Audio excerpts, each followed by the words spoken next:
Tonight on Alternative Views. Lewis and his colleagues since 1978 have been publishing articles exposing the various operations of the CIA all over the world. This analysis that we made of the CIA's media operations disclosed, among other things, that they deliver through CIA couriers ready to print or ready to broadcast news, which is used by the media. It goes beyond your wildest imagination, the extent to which the CIA has gone to manipulate public opinion. 400 journalists in the U.S., including big-name journalists. Now, that's a big chunk of the prominent journalists. You hear it all the time that something is a conspiracy theory. Conspiracy theories. These insane, paranoid conspiracy theories. A wild wave of conspiracy theories online. Conspiracy theories are running wild. I was told that I was a conspiracy theorist because I thought glyphosate, which is Roundup, caused cancer. Right. Well, then, I won a $2.2 billion jury verdict. Right now, he sounds like a conspiracy theorist. Cell phone radiation. That is bad for you. It caused cancer. But I won that case in front of a full panel of the Court of Appeals. The guy, he's a conspiracy charlatan. And they call me anti-vax. And listen, I've been fighting for 40 years to get mercury out of fish. Nobody calls me anti-fish. He's decided that we're all corrupt and we're all part of some, vast conspiracy. So why, after all these years, do all these conspiracy theories persist? How the moral goes. Nobody knew and nobody knows. Well, like the Hunter Biden laptop. That's true. Yeah. Was that your laptop? For real, I don't know. I know, but you know I really don't know. Within hours, the reporting was censored on all major platforms on the basis of being called hacked or Russian disinformation. For most of its life, the CIA was banned from propagandizing Americans. But we learned that they were doing it anyway. So in 1973, during the Church Committee hearings, we learned that the CIA had a program called Operation Mockingbird, where they had at least 400 members, leading members of the United States Press Corps, who were secretly working for the agency and steering news coverage to support CIA priorities. This would mean that the CIA could manipulate the news in the United States by channeling it through some foreign country.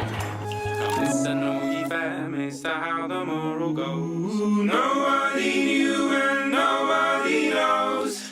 In 1967, the CIA, in a memo, actually used the term, suggested that the term conspiracy theory be used in over 250 of these media outlets to throw off people who were questioning at that particular time the Warren Commission.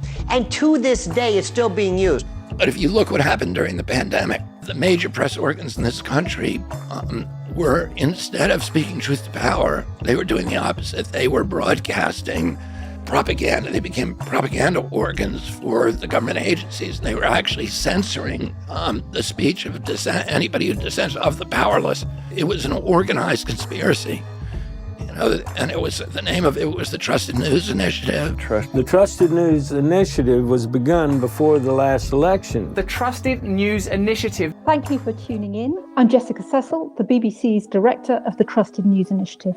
This is a long-standing agreement between global legacy media organizations to cooperate with one another, to corroborate one another, in order to shut down what they believe to be their true enemy, independent media voices. So the Washington Post was the signature, the UPI, the AP. Including Microsoft, Google, Facebook, Twitter. All signed on to the Trusted News Initiative. Working together to stop the spread of disinformation where it poses the risk of real-world harm.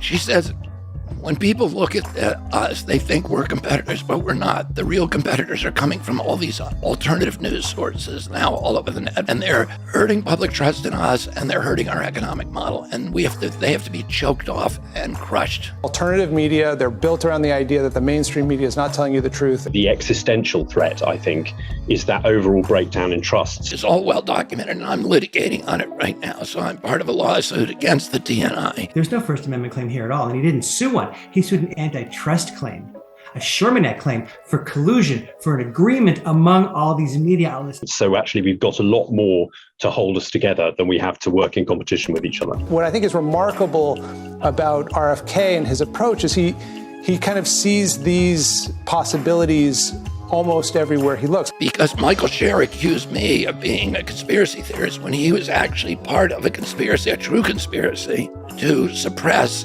anybody who was departing from government orthodoxies by either censoring them completely or labeling them conspiracy theorists. Young people in particular are being habituated to this idea that all you have to do is merely say it's a conspiracy theory and all discussion ends.